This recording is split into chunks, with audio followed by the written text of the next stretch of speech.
São espumas que me impulsionam nascer. O mar, que é meu pai, que é minha mãe. O mar me pariu. Pariram as espumas do amor. Eu sou nascida da espuma. Tudo eu fertilizo. Tudo eu embelezo. As fontes, os oráculos, obstáculos, as águas, a vida se renova como as flores. Eu causo espanto. Causo espanto. Causo encanto. Eu sou nascida do mar. Eu sou pérola dentro da ostra. Eu atravessei o concreto e volto aqui, às origens, para o útero primordial. Eu sou o amor que tudo gera. Eu sou humus. Eu sou humanidade. Aqui juntas, nesse lugar, temos o poder de humanizar. E por isso sacralizar. Aqui, frente a esse caldeirão, um caldeirão que é nosso, podemos sentir os aromas, as ervas que impulsionam, e as colheres de pau são bem-vindas. Não se acanhem e deixem que toda e qualquer fantasia se aproxime. Não se acanhem.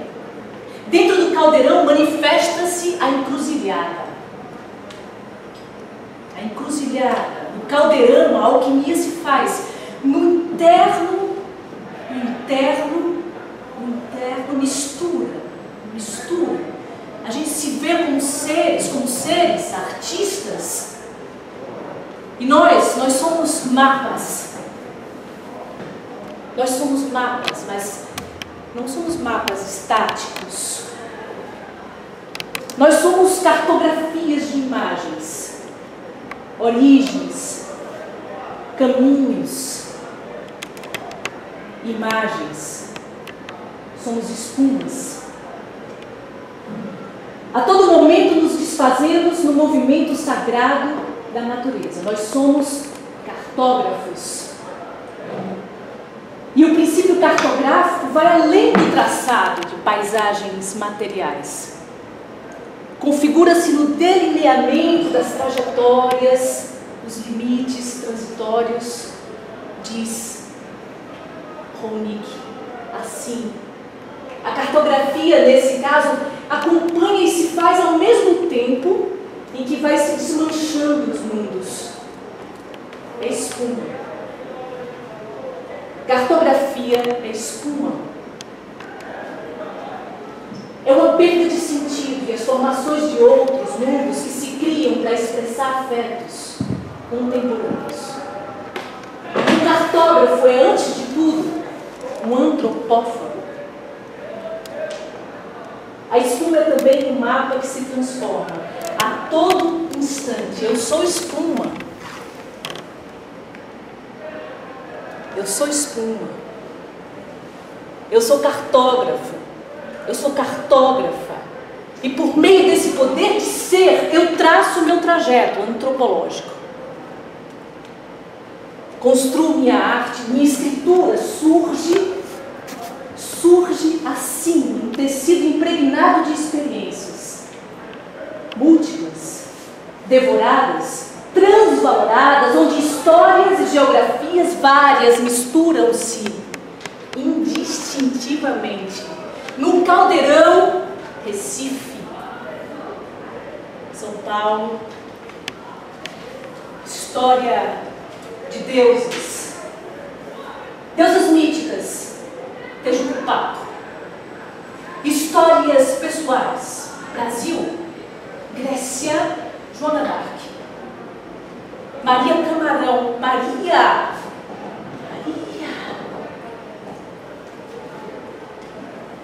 mulheres do século XX, Paraíba, história de heroínas do século XVII, África, Natal, Nordeste, Rio de Janeiro, Florianópolis, Caldeirão, uma mestiçagem de territórios que se afetam, contaminam-se como uma peste artodiana, tendo o teatro um palco do delírio, bachelardiana. Minha escritura, minha dramaturgia se faz assim, nessa encruzilhada, caldeirão. Caldeirão. Dentro do caldeirão, produzindo espumas, mapas que se movimentam num processo híbrido. Coen.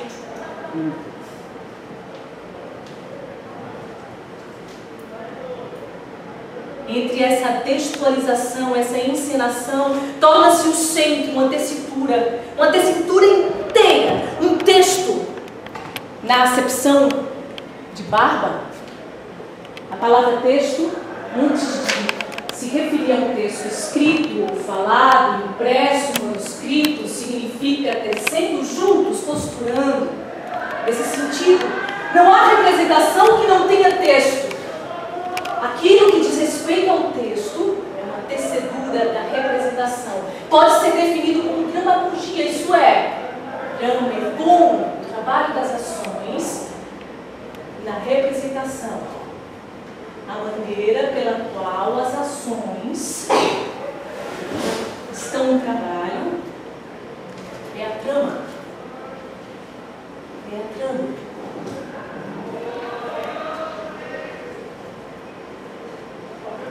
Oriô, apará, apará, oriô. Oriô, apará, apará, oriô. Oriô. A dramaturgia que produzo é cruzamento de várias jornadas, abrindo um espaço para as revelações. Na encruzilhada, caldeirão, costumam espíritos. No caldeirão, espíritos. Na encruzilhada, espíritos. Assombrações. As sombras querem se reconciliar com os humanos. A encruzilhada é um lugar do encontro com os outros. Tanto os exteriores como esses interiores. Onde se precisa redobrar a atenção, a vigilância. Na realidade, a encruzilhada é um entrelugar, é um caldeirão por excelência, pois pode se traduzir por um espaço de espera, é um espaço de cozimento, de reflexão, como também de esperança, da possibilidade do que a gente vai comer. Na encruzilhada, frente ao caldeirão Hecate, minha mãe, a tríplice feminina, está ali à espera. Lá também está Íris, indicando as escolhas entre o céu, a terra, os infernos e nós, como bruxas, os sabás, os artistas, as artistas que forjam comigo esse jeito de criar dramaturgia, cena, reúnem-se numa cruzada de jornadas múltiplas, intertextualizando espaços, tempos e diversos meios de enunciação de imagens. Entre narrativas, músicas, sons, movimentos, constrói-se o que chamo de mandala dramatúrgica. Ela surge pelos jogos, pelas vivências nos laboratórios de ensaio. E a construção dessa mandala é justamente uma ação na metodologia em arte. Metodologia em arte. Metodologia em arte. Metodologia em arte.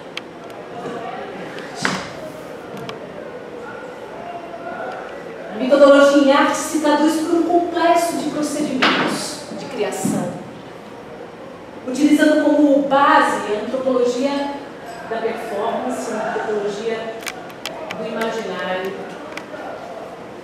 a cultura popular.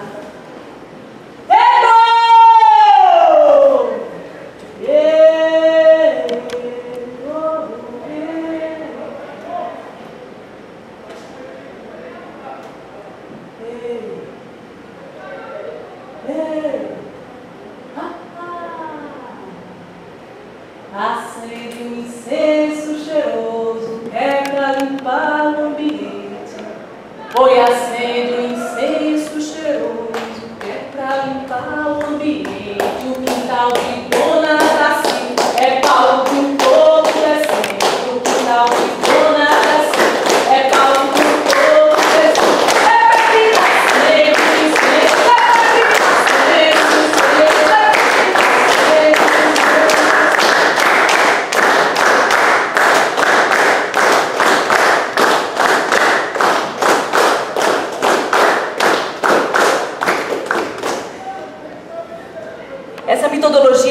cultura dá vazão a um teatro de profundidades.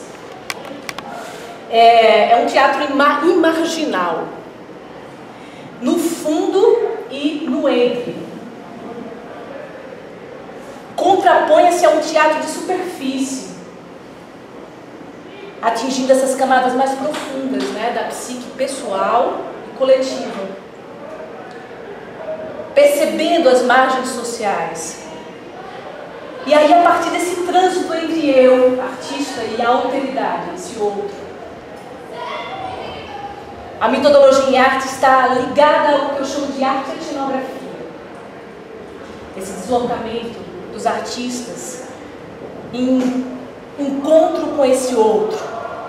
E a proposição metodológica traduz-se assim por um caminho que o artista procura entrever no sentido de aperfeiçoar o pluralismo dessas imagens que ele colhe ao longo da vida, da sua vida pessoal. Essas experiências pessoais e arte etnográficas em atrito, surge uma fricção. Uma ficção. Uma fricção. Fricção da fricção da fricção da fricção. Da fricção da ficção da fricção. Assim, com parêntese. Assim, pelo viés da metodologia em arte, o modelado e o ficcional estão juntos. A dramaturgia é alquimizada no caldeirão pelo rito, pelo jogo, pelas ações, a partir da reconstrução de textos, citações, narrativas, imagens,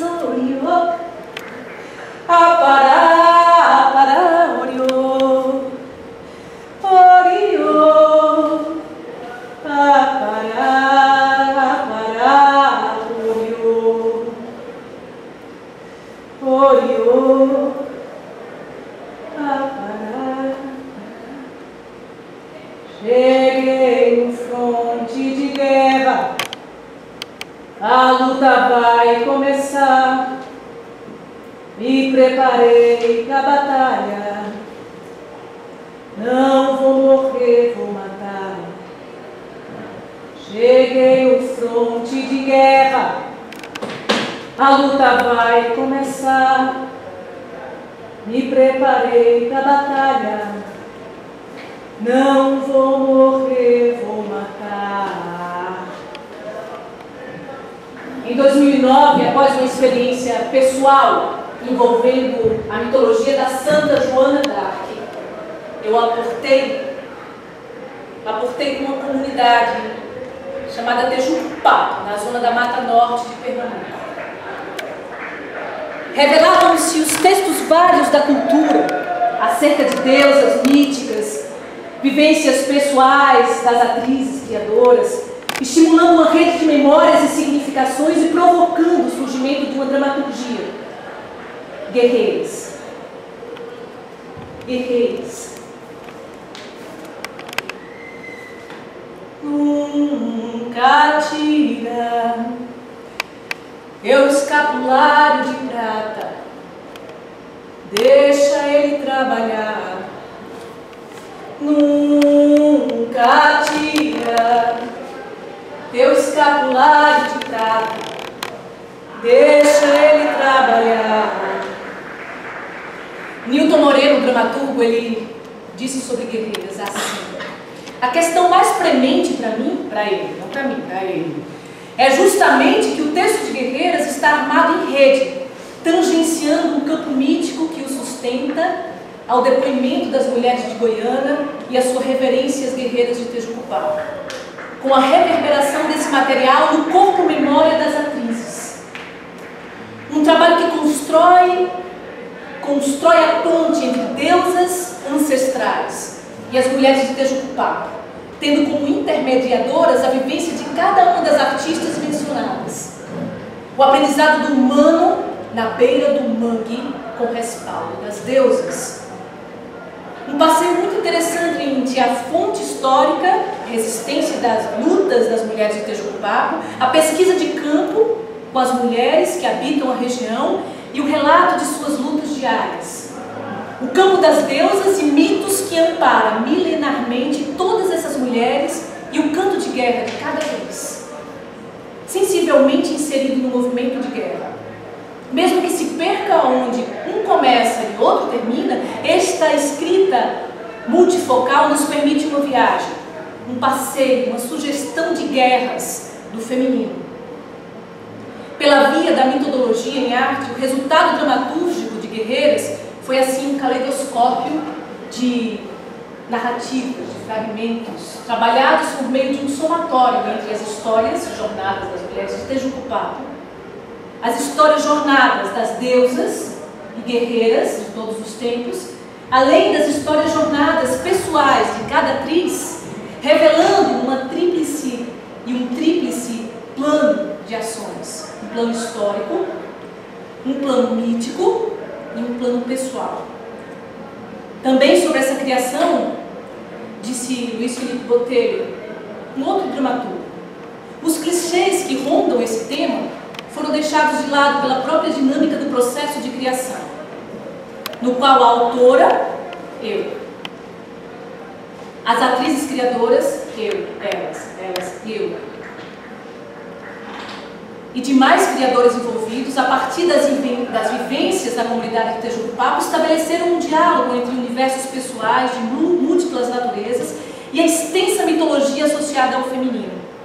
A peça Guerreiras foi construída de fragmentos vivos, de fatos de gentes do presente, cujas histórias continuam a ser rudidas neste exato momento, agora, enquanto a gente está aqui. Lá estão elas. Porém, entremeadas com fios de outras tantas tramas, muitas delas milenares, míticas, vindas de todas as direções dos tempos, do espaço. Essa trança construída por guerreiras, em guerreiras, vincula o texto a proposições mais contemporâneas de dramaturgia. Essa escrita dramática, diz Ingai, o teatro ainda narra, mas cada vez menos de forma prescritiva e adesista. Os pontos de vista sobre a narrativa se multiplicam, se dissolvem em enredos ambíguos. E aí eu percebi na pesquisa que o cruzamento tríplice, gerador de histórias dentro de histórias, de pequenas peças dentro da peça, demonstrava uma íntima relação do processo de criação com a geografia vegetal a que se filia, o manguezal. O mangue com suas raízes e torções, assim como a dramaturgia, propõe-nos diversas possibilidades de caminhos e combinações que se justapõem justamente na nossa navegação por ele. Diz Bachelard. Considerada como imagem dinâmica, a raiz recebe igualmente as forças mais diversas. É ao mesmo tempo força de manutenção e força deliberante. Assim, uma escrita em pedaços, uma escrita em retalhos, a dramaturgia apresenta-se amarrando diversas partes que eu intitulo de movimentos. Um mosaico de máscaras e temas é composto com o efeito de quebra-cabeças, solicitando-me, junto com as outras atrizes, a ação performática de juntar. Diz Ingaia de novo, a escrita dramática descontínua por fragmentos dotados de título é uma tendência arquitetura das obras contemporâneas. Esses efeitos de justaposição das partes são buscados por autores muito diferentes que denominam cenas, fragmentos, partes. Na cultura popular, jornadas. Na performance, na encenação, havia efetivamente a materialização da encruzilhada. A encruzilhada proposta pela dramaturgia. A dramaturgia, por sua vez, era gerada a partir da encruzilhada, das ações performatizadas. Como o Uróboros, o processo traduzia-se sob o signo da ação e da consequência, da continuidade entre texto e encenação. É uma autofecundação. Guerreiras traduz-se num texto performático, ou seja, aquele que é gerado pela performance e, ao mesmo tempo, proporcionando-a, criando-a. Com a imprescindível colaboração das guerreiras, eu talhava um conjunto de depoimentos das mais variadas matizes do feminino. Eu mexia o meu caldeirão, espuma.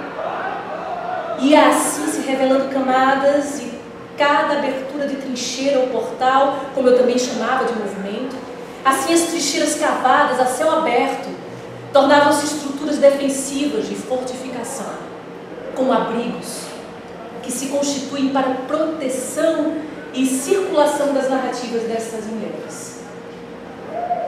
Meu São Jorge, santo guerreiro, matador de dragão, guardai-nos em criança e acaba São Jorge, seu cavalo branco. Nessa elaboração cartográfica, as fronteiras entre mulheres de Tejuco-Papo, as deusas, as guerreiras, eram borradas, criando um caminho multifacetado, entrecortado pelas múltiplas possibilidades de percurso da história. Imagens provenientes dessa fonte tríade condensavam-se sob a pulsão cíclica do herói.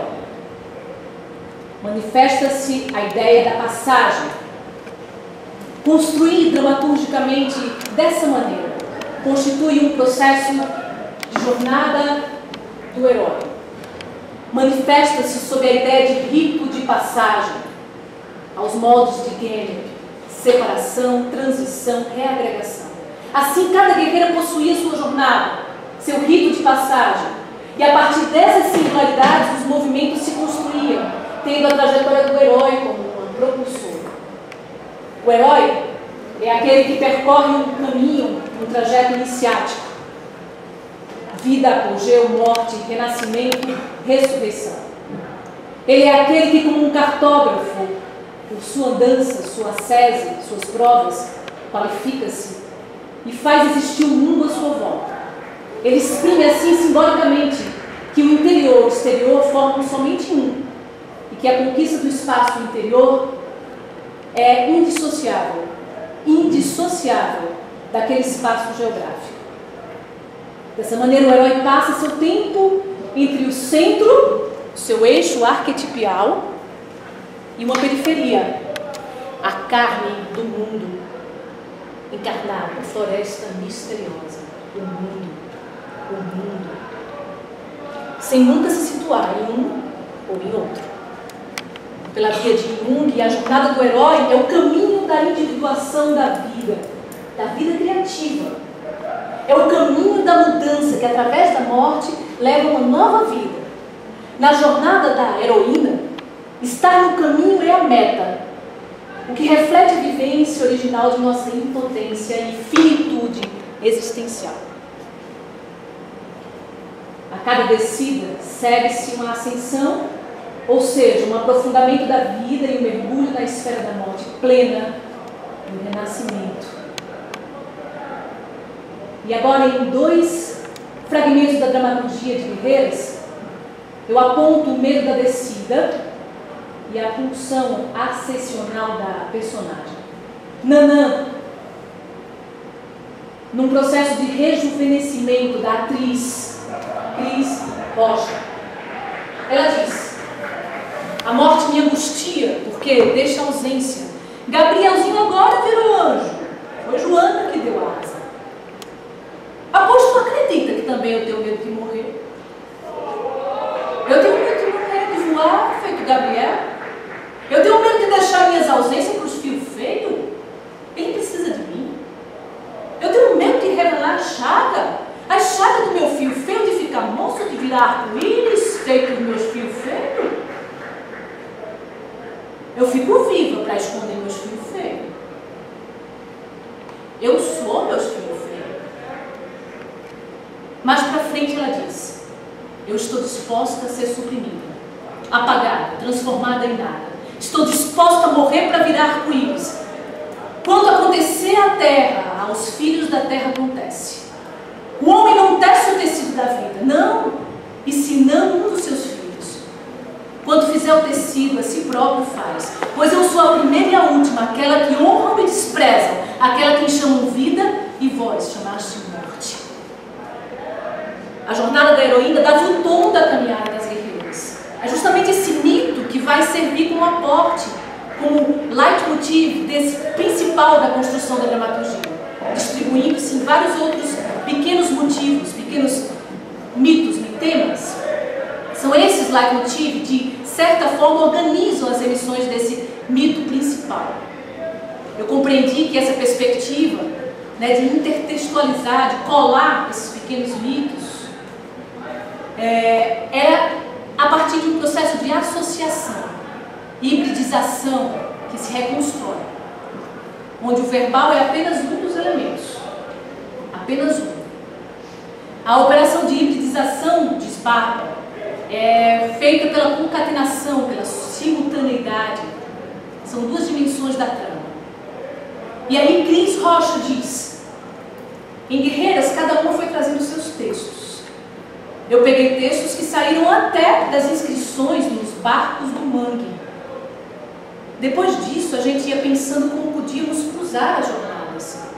É como assim costurar, sabe? A articulação, montagem dessa rede intertextual, dessa cartografia dramatúrgica, era gerada então a partir das vivências cênicas em processo, bem como as ambiências, as vivências em laboratório, da realização da dramaturgia de Guerreiras. Nós trabalhávamos a partir dessas estratégias. Primeiro, o desvelamento desse mito guia. O mito guia de Guerreiras surgiu para mim antes, com Joana. Depois eu fui encontrando ressonâncias desse mito guia na comunidade de Itejupá. E aí, juntando com as outras atrizes. Essa ação também pode ser observada dos métodos do imaginário. Falei para vocês da antropologia do imaginário, que foi capitaneada por Gilberto Ramo, um francês. E ele diz assim: uma das ações mais importantes dentro da metodologia de Duran e a mitocrítica é desvelar um mito diretor. E para isso é fundamental a repetição, a redundância desse discurso mítico, pois nenhum elemento é imaginariamente pertinente se ele não for repetido, diretamente ou indiretamente, por meio de outros elementos de valor simbólico equivalente. Em Joana, em Guerreiras, em Heroínas de Tejupá, esse mito ele estava se reinventando e repetindo, criando tensões que no seio da obra colocam as relações em estruturas de diversos níveis.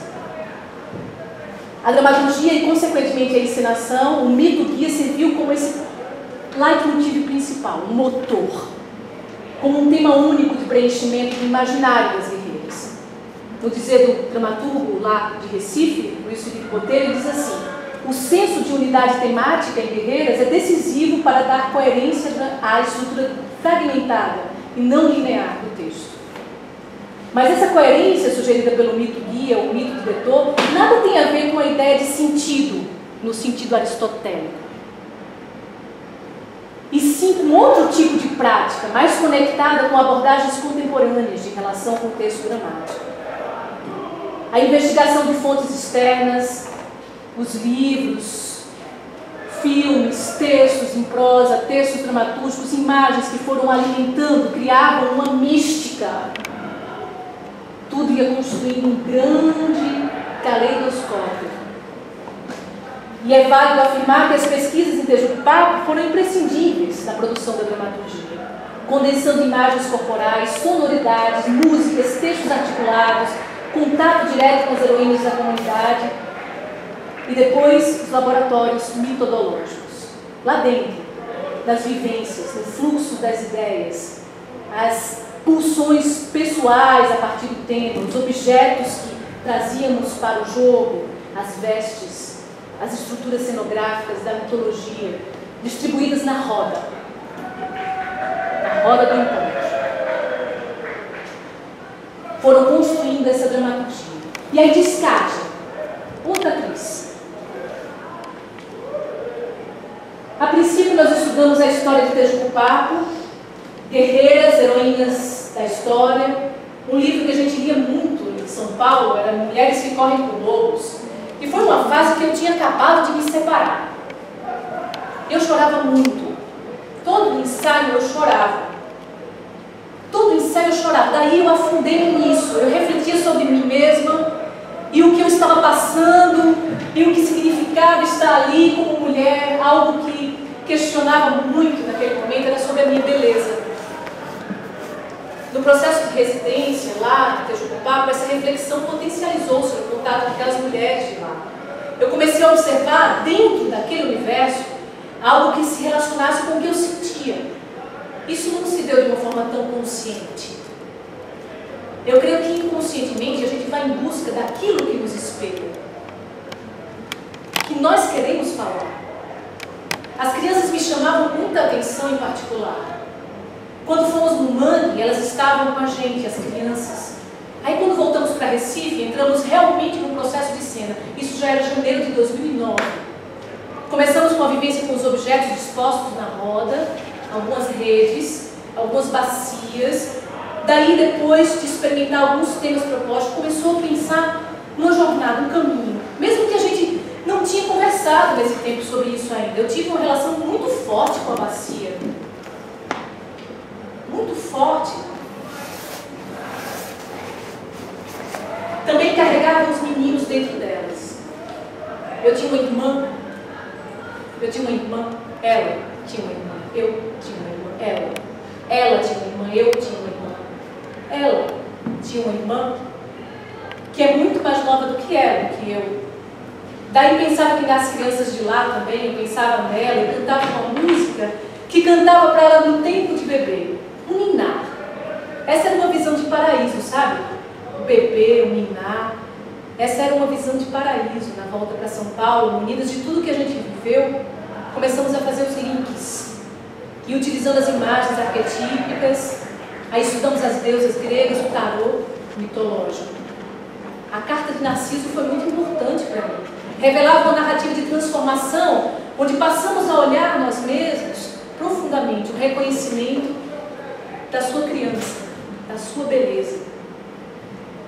Eu sou linda, Iá, muito linda, Iá. Eu sou linda, Iá, muito linda, Iá. Eu sou linda, Iá. Eu provoco espanto. Muito linda, Iá. Eu sou linda, Iá. Você. Muito linda, Iá. E aí vinham os discursos pessoais no meio da peça. E aí ela dizia assim: meu holandês, aquele que me invade, é a beleza. A luta é contra a cara que eu tenho que ter por espelho do mundo. É contra a beleza que os outros querem ver, que os outros querem que eu mostre. Tem os olhos caídos. Tem os olhos caídos. É bonito? É feio? É bonito ter um nariz grande? Minha mãe dizia que não. Não. Dizia que bonita era a mãe dela, minha avó. Ela sim era perfeita para o espelho do mundo. Ela não. Parecia artista de cinema. Mas artista sou eu. Artista é ela. Artista sou eu. É ela. Quanta coisa eu entendi quando eu descobri que minha mãe era bonita. Porque o espelho do mundo nunca deixou que ela visse a própria beleza. Assim como não deixa tantas outras e cria um exército de mulheres complexadas que violentam o próprio corpo para moldar suas imagens no espelho. Mas eu não me entrego. Eu me nego a me olhar para esse espelho que me aprisiona. E quando a gente encontra essa lindeza, a gente encontra a nossa lindeza, a lindeza de todas as mulheres que vieram antes de nós e das que vieram depois de nós, antes de nós, depois de nós. É preciso ter coragem. É isso. É isso. E aí, nesses discursos pessoais, a Simone Evaristo, outra atriz, ela diz assim: as narrativas dos discursos aconteceram quando se propôs a pensar sobre quem é o nosso inimigo, com quem a gente luta, o nosso holandês dentro da jornada pessoal da vida de cada um. Assim como no movimento de guerra, que quiséssemos colocar na roda, como um momento de guerra individual. Podia ser um relato de guerra. Aí ela disse assim: eu tive um acidente de automóvel. Eu era muito jovem. Ela, Simone, ela. E aí foi um caminho de reconstrução de uma imagem. Ela quebrou a cara toda. Apesar de ter superado já, essa foi a chave do meu discurso. Esse era o meu holandês. Nesse movimento de empunhar os microfones, as atuantes testemunhavam suas batalhas individuais, numa sobreposição de falas até a exaustão. Era um gramelô de discursos, sobressaíam o sotaque estrangeiro, holandês, na personificação do inimigo. Partida, realização, retorno, aportes da jornada heróica de cada um de nós. Também ficam explícitos em cada discurso.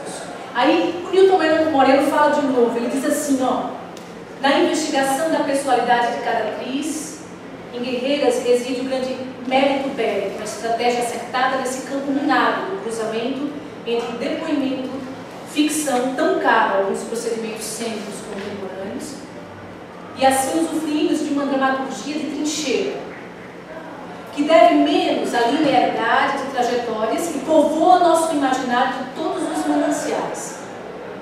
E quanto mais um desses campos invade o outro, mais explica o outro, redimensiona e nos situa quanto às abrangências dessa obra. É tão importante também lembrar que junto desses temas vem a música tão presente na dramaturgia. A música. Convidei uma amiga, Alessandra Leão, e ela estava no carnaval. Eu estava vestida de Mulher Maravilha. No carnaval eu saio de Mulher Maravilha. Eu saio de Diana Guerreira, Artes, eu saio de Mulher Maravilha. É assim. E eu fui procurar a Alessandra no carnaval, né? E a Alessandra disse assim a mim: eu quero estar com você para me encontrar, para a gente se encontrar juntas. Sobre o processo de Guerreiras, ela diz assim: para a criação dessas composições, eu tomei como base as sonoridades das caixas, dos bombos dos guerreiros, as vozes rasgadas do coco, cavalo marinho, ciranda, típicos da zona da Mata Norte. Mas sobre o que falariam essas músicas, o que diriam dessas mulheres? Dias em Tejupá, dias de conversa, dias de mangue, dias de muitas realidades, muitos tempos distintos, infinitas histórias, dias em Recife, dias em São Paulo, dias com as atrizes, outras tantas histórias, mitos, imagens, objetos, formas, temas foram surgindo, guerreiras se revelando, voz, texto, movimento. A música busca servir ao enredo de uma maneira intimamente ligada a cada figura e a mitologia que a conduziu. Ai, eu já fiz teu chá, dorme. Ai, eu já fiz teu chá, dorme, que Deus te mandou por engano, e hoje eu te devolvo.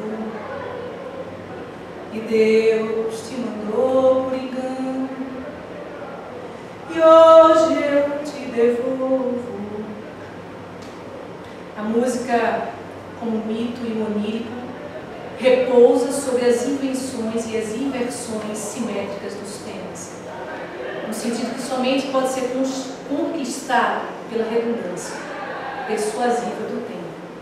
Assim como na música, também a abstração interessava, também o espaço-tempo interessava na dramaturgia, demonstrava interesse na fusão, né? Ou, como dizer assim, uma fricção da ficção, como o tempo do aqui e agora da performance, um tempo amolecido de Dalí, onde a permanência e a atmosfera onírica confundem-se na passagem cronológica do tempo.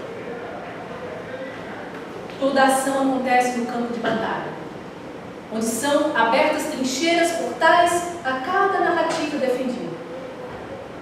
O que eu intencionava com essa dramaturgia caldeirônica era provocar não um desenrolar retilíneo, mas um tempo cíclico, um tempo maternal, um tempo feminino, propondo vários olhares sobre o mito guia, a guerreira, que se constitui enquanto o único fio condutor dessa história. Guerreiras vêm seguir a lógica do mito, que se encontra exatamente na sua diferença em relação à lógica clássica ensinada por Aristóteles. E aí Duran diz, a alogia do mito ou o sonho sempre foi rejeitada. Sempre foi rejeitado no purgatório, quando não no inferno.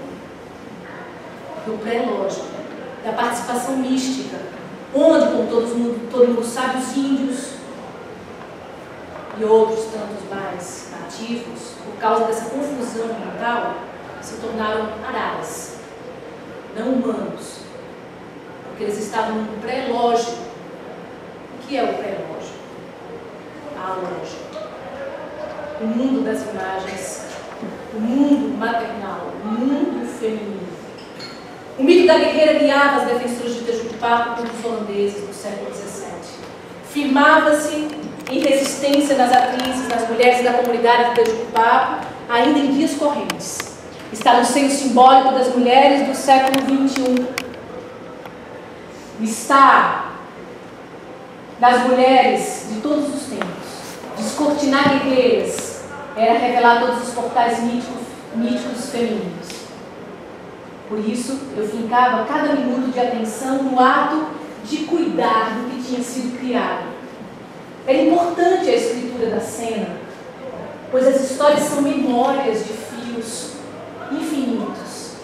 E escrever fazia retornar, fazia ressuscitar todas as mulheres. Daí Guerreiras tornava-se uma dramaturgia. Uma dramaturgia, segundo Milton, que pode ser apreciada de diversas maneiras. Uma dramaturgia que é um mapa do processo. Investigativa é um voyeur da sala de ensaio. Um terreno fértil para as atuais pesquisas do teatro brasileiro. Uma dramaturgia que resgata um pouco da rubrica da encenação. Um diário de bordo, sistematizado, de como teceu essa rede à margem do universal. Facilita muito nessa postura o fato da dramaturga ser também encenadora e generosamente borrar os limites entre uma e outra quando prepara esse texto. E assim temos a dúvida saudável entre o lugar da encenadora e da dramaturga. Saudável. O que nos traz uma pergunta. Não seria um momento dos diretores também publicarem os seus textos em encenação? Uma escrita resgate de ações, uma escrita memorial do feminino, uma metáfora do discurso do poder nas relações de gênero, uma dramaturgia em encenação, um texto com margens. A partir de Guerreiras abriu-se uma jornada de construção para outros textos subsequentes.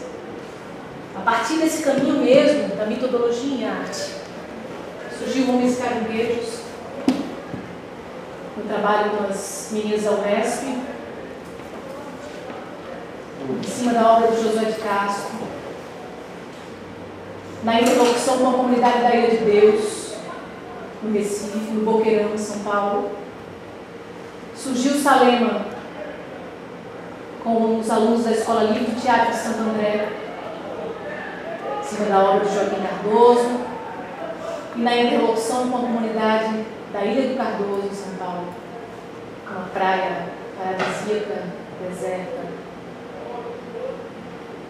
Cara da Mãe, espetáculo de dança em Recife. Na articulação com as mulheres parteiras, trabalho sobre a maternidade, sobre o mito da maternidade, com 3 bailarinas que falam sobre o parto, sobre cerimônia. Obscena, em cima da articulação com a obra de Hilda Hilst,